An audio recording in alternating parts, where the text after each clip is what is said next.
Most homeowners think if I rent my house, I'm going to pocket easy money. It sounds simple. Collect the rent, pay the mortgage, and I'm ahead. Profit, right? But what if I told you that there's some hidden costs that could wipe out all of your profit? Or worse, put you in the red and cost you money every single month. In this video, I'm going to go over the hidden and forgotten expenses when you go to rent that catch a lot of homeowners off guard, using real examples from the Myrtle Beach market that I'm in, and how to figure if truly renting is the right option for you or if you should just sell altogether. Here's the problem. Most homeowners only look at the income side, the monthly rent check. What they forget to factor in and look at is the money that is bleeding out the back door.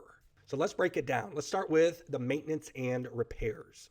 Tenants will call you on everything that breaks down, and it's not usually a $50 repair. Brand new air conditioning units here in the Myrtle Beach market, that's like a $5,000 charge. Brand new hot water heater, that's another $1,500 charge.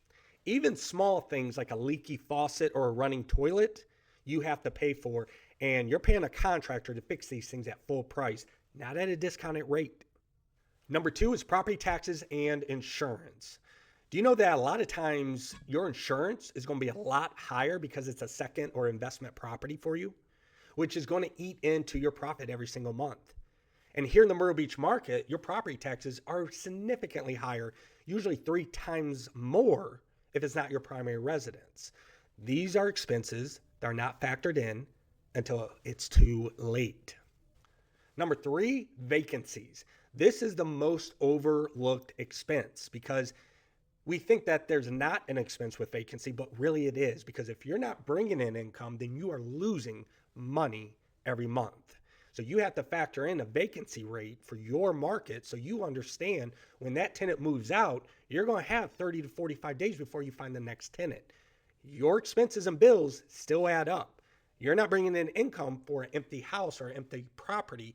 So a lot of times we forget to factor in that 5 to 10% vacancy rate into our numbers. Number 4, management fees. So if you don't want calls at 11 p.m. on a broken down HVAC in the middle of summer or a running toilet, then you're going to hire a management company to handle the phone calls and the repairs instead of you.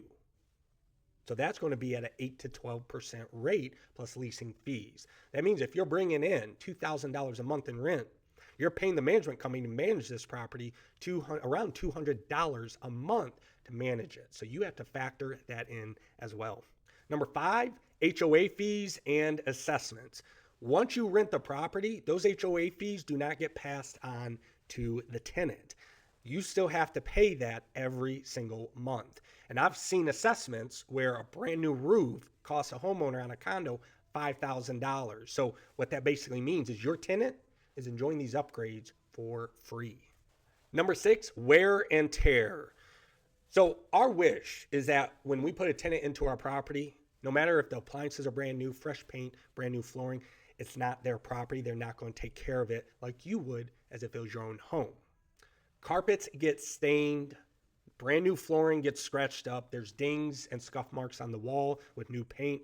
So what you have to factor in is wear and tear, especially some improvements and replacements when that tenant moves out.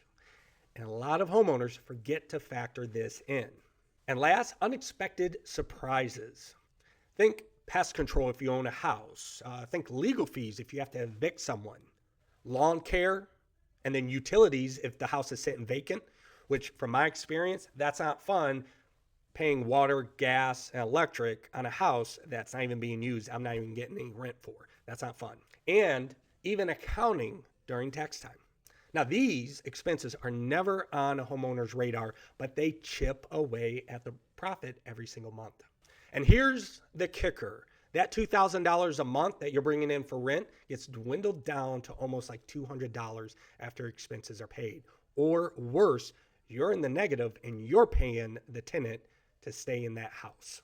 So how do you protect yourself if you're considering renting? Step 1, run the numbers first. Don't just run the numbers by taking the rent and then minus out the mortgage and going, hey, this is how much I'm going to make. Create a spreadsheet of all the costs that I just mentioned and come up with your true net income or true net profit. Step 2, budget a reserve fund. Plan for 1 to 2 months of rent to go towards unexpected costs. If you're charging $2,000 in rent, that means you're setting aside $2,000 to $4,000 for these unexpected costs. Step 3, know your market. In some places like Myrtle Beach right now, selling could put a whole lot more money in your pocket than renting. Rental income can be steady, but with high insurance rates and high HOA assessments, selling might be the way to go. And many homeowners are realizing that they could sell, take that money, invest elsewhere, and make a whole lot more money than keeping their money parked in this house as a rental. Step 4, decide on your role. Do you want to be a landlord? Or are you okay with getting those late night phone calls that the HVAC broke in the middle of summer? Or do you want to pass that on to a management company?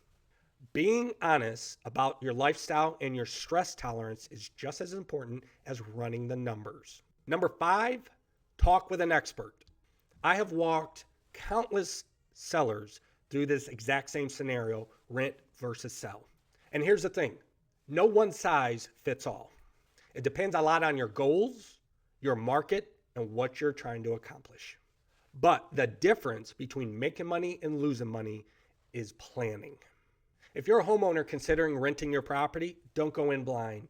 Go in with a plan. If you're thinking about renting, drop me your questions in the comments down below. I'll respond personally. If you're here in the Myrtle Beach market, let me know how I can help you out and be a resource to you. And I'll help you run the numbers to determine whether it's more beneficial for you to sell or to rent. And hey, if you enjoyed this video, hit that like and subscribe button for more real estate tips and tricks. My name is Mike Fiebernitz. I'm here in the Myrtle Beach market with RE/MAX Southern Shores. Let me know how I can help you out. Thanks for tuning in. See you guys in the next video. Have a good one.